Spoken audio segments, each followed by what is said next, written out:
వారికి ఉమామహేశ్వర స్వామి వారికి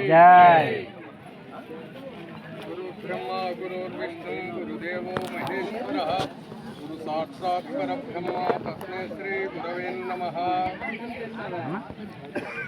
సభను ఉన్నటువంటి పెద్దలందరికీ కూడా నా నమస్కారాలు. సభలో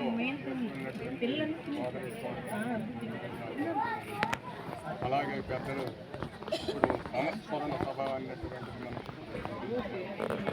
ఎందుకంటే ఇది చెప్పుకోవడానికి కాంతి సనాతనమైనటువంటి ధర్మం, మరి సనాతనం నుండి వచ్చినటువంటి ధర్మమేని కానీ అప్పుడు మరుగుపడి ఉన్నది. అది మన శివరామది తిరువారు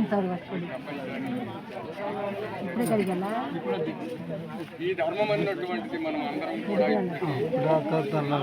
ఇంతవరకు అలాగ వచ్చింది.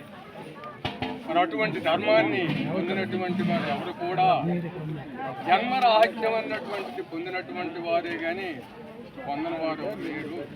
అటువంటి ధర్మం కాబట్టి మరి ఈ గవరయ్య స్వాముల వారు కనిష్ట పుత్రుడు ఉమామహేశ్వరరావు గారు కూడా ఇప్పుడు పరములో ఐక్యం చేరినారు కనుక ఆ పరములో ఐక్యం చేరడానికే మనం అందరం కూడా ఈ ధర్మాన్ని అనుసరిస్తున్నాం. కాబట్టి ఆ విధంగా నిరంతర ధ్యానం చేసి అందరం కూడా ఈ పంచదశి అన్నటువంటి నావ ప్రయాణం చేసి ఈ ద్వాదశి షోడశి ఈ మూడు మంత్రాలు అన్నటువంటివి కూడా మననం చేసి నిరంతర ధ్యానం చేసి ఈ